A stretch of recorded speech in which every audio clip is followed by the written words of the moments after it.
around your car and your phone and your wrist and the whole thing. It's Unacceptable Tuesday, Producer Greg. This kind of behavior is totally unacceptable. Totally unacceptable. I don't know, I'm strongly concerned. Totally. Are you strongly? Are you going to write a strongly worded letter? Forcefully concerned. Well, it's Unacceptable Tuesday, and I don't accept this Tuesday, but we'll start this Tuesday, even though it's unacceptable. Right after this, Will Smith is unacceptable, and a shock announcement out of the Russians about 45 minutes ago, and it's not unacceptable. This kind of behavior is totally unacceptable. We'll get to it right after this. So it is AM 770 KTTH. Let's get you to work with our right-way traffic. It's here.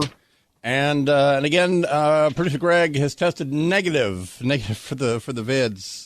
And why did you test? I had a bit of a sore throat and a runny nose, and it was lingering for a few days, and I thought, I really don't want to take this dumb COVID test, but I probably ought to. And then I, did the whole swab in the nose and the boogers and snot lockers. The old for a long time. It's unacceptable.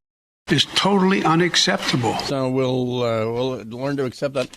The breaking news out of the Russian foreign minister, or foreign ministry, run by Foreign Minister Sarcastic Gorgon Sergei Lavrov, is a quote. And by the way, the subtitle here is "Tell me you're losing without saying you're losing." Quote: due to the fact that negotiations over an agreement on Ukraine's neutrality and non-nuclear status and security guarantees for Ukraine are moving into a practical stage and taking into consideration the principles discussed during today's meeting, the Ministry of Defense of the Russian Federation has taken the decision to drastically reduce combat operations in the Kiev and Chernihiv areas in order to boost mutual trust and create the necessary conditions for further negotiations and for the signing of the aforementioned agreement, close quote. That's what they said. Totally sadtrombone.com. So this is the Russian. If you're in a position of strength and you're on enemy soil, you don't say that. You say, what's in it for us is what you say. Well, and I asked you in our pre-show meeting, is this comment just so they can kind of recuperate, get more rations through and the like? But you said, well, whether that's the case or not, you don't telegraph it. Yeah, they're licking their wounds pretty hard. They're saying, please don't go on a counteroffensive Ukraine. Is that what they're saying? What they are saying is this would be a horrible time for you guys to actually put an offensive together and start whacking us, schwacking us in our vehicles. Please don't. And that's in many ways, that is sort of what they're admitting here. Opulence. I has it.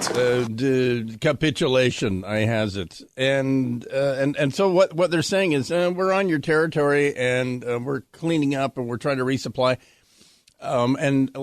We've decided to call off attack. And here's the thing: the Ukrainians are like, well, as long as you're on our territory, it's ollie oxen free. Okay, you're still going to be target practice for us.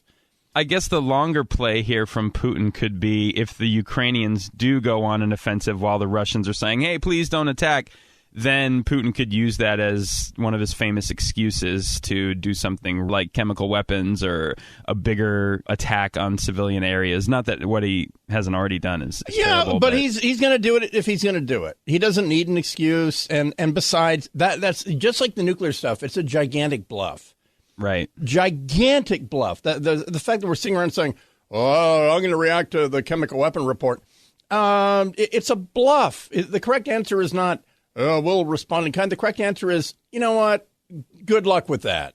Yeah, you don't abide by the enemy's rules of the game. Yeah, and we what no one's saying out loud is that the Russians know what we know. Chemical weapons are a bigger problem for the user than the receiver. They're as big of a problem just handling them. No one wants them. No one wanted them in the 70s and 80s. They're a gigantic problem. His military, if he's thinking, oh, yeah, we'll slime the Ukrainians. His military is saying on the QT, no one our stockpile is now 50 years old and the things are bursting and cracking at the seams. And I mean our secret stockpile because they signed a fricking treaty that said they destroyed all theirs. And so whatever chemical weapons we think they have are illegal anyway. Not that it matters now, but his own military is saying, we don't even like handling them. It's a rocket. Yeah, somebody has to hand load it into the rocket launcher, and then you have to find the world's longest lanyard. You need like a 10-mile lanyard, and you have to get upwind. And then, there you go. No one likes that. He knows that. And he's bluffing NATO. And I wish NATO would just say, look, we know what you know, that these things are crap. It's a stupid threat. It's a really stupid threat. And, go ahead. You'll lose more guys at the launch site than the Ukrainians will lose at the impact zone. And I've got really bad news for people here in the Great Northwest that are trying to plan for spring break and may have wanted to go to Russia for some R&R. Lavrov said that Putin will sign a decree restricting entry into Russia for citizens of unfriendly countries in response to Western sanctions. So that includes the U.S., sorry, folks, the UK, Canada, all of Europe, Japan, South Korea, Australia, New Zealand, and a few others. Oh, sadrumpone.com. If you wanted a honeymoon in Moscow, sorry, better look elsewhere. Yeah, if you're thinking Vladivostok is a fun place in June, then oops, bad news there on that one. Isn't that funny? That's what they're down to. Yes, take that, America. They're so pissed. They have zero leverage on the Western world. They have none. And so it's funny because the president of the United States purported to be Joe Biden clarified his regime change comments, the official policy he announced in Poland on Sunday about regime change, which some find unacceptable.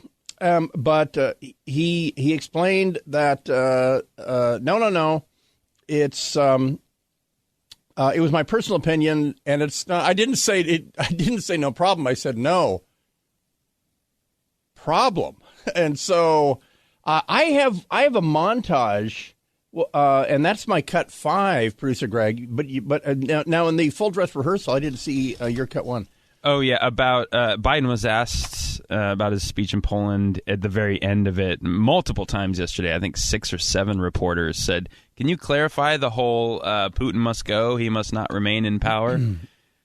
And wait, he also said things were unacceptable. Oh, he did? This kind of behavior is totally unacceptable. Totally unacceptable. Here is Biden explaining that totally unacceptable. It's a thing. You heard a thing. It's not a thing. It's not. I've got hairy legs. I was talking to the Russian people. The last part of the speech was talking to the Russian people, telling what we thought. And I was communicating this to not only the Russian people but the whole world.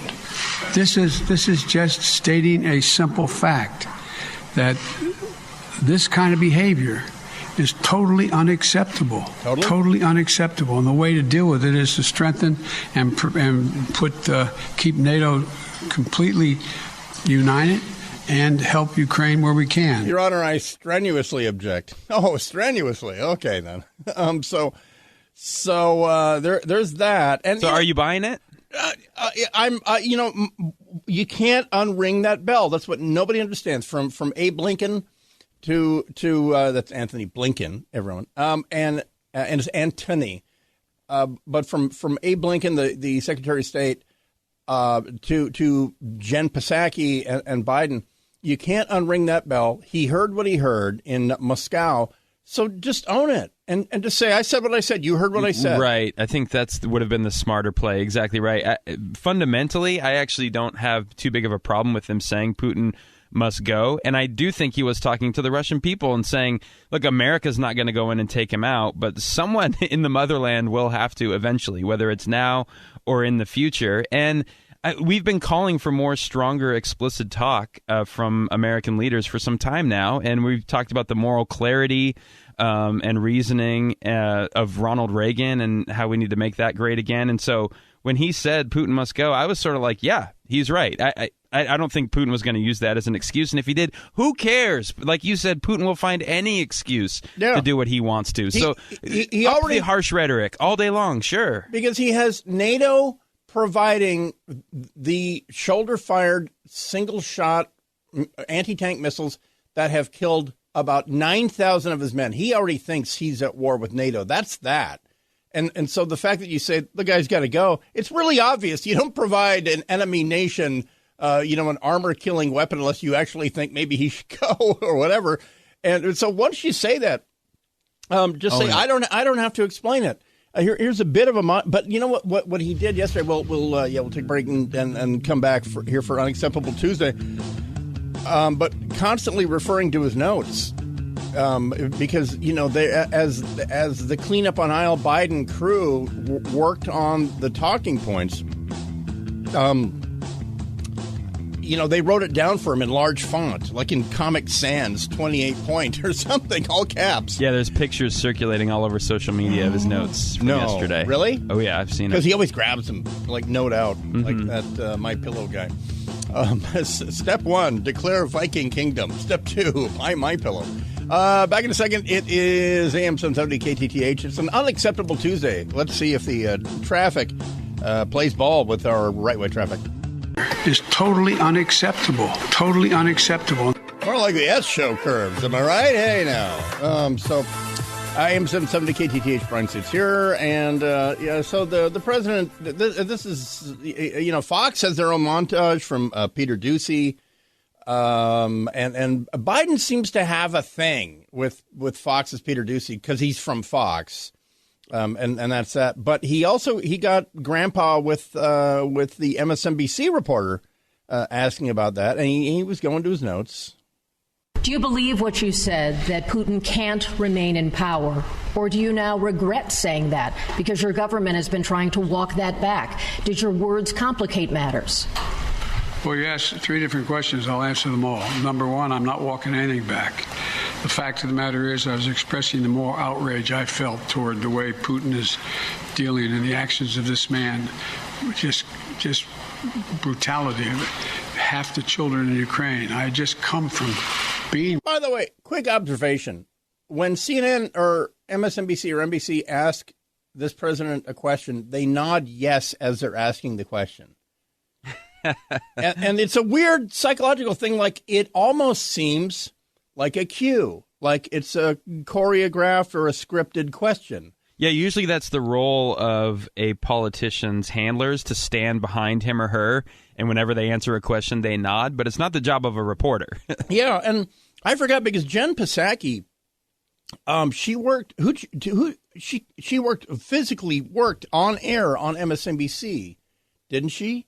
Before she was... I'm not sure. I could look that up. In between the end of the Obama administration, when she was the spokesperson for the State Department or whatever.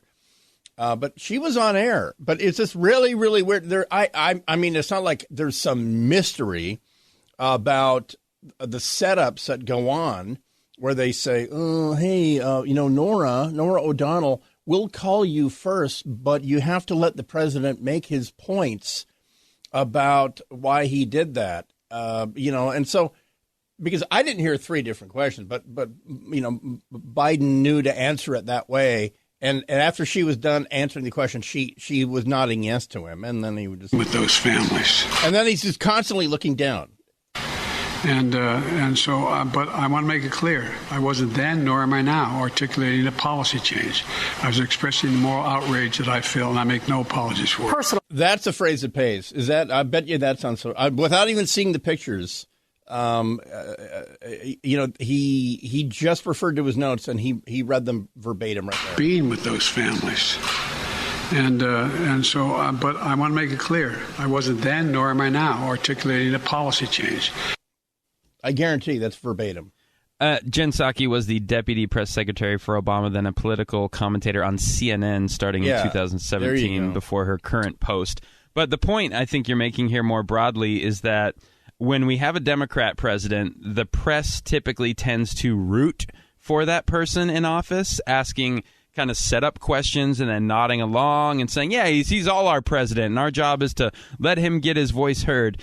With a Republican president, I know Trump could, you could differentiate him from George W. Bush and George H.W. Bush, But it's clear as day that the press then all of a sudden sees the light and goes, oh, when the GOP is commander-in-chief or holds that post, it's our job to hold them accountable. It's our job to really ask the hard questions that will speak truth to power. Exactly right. Rally around Grandpa Biden and the whole thing.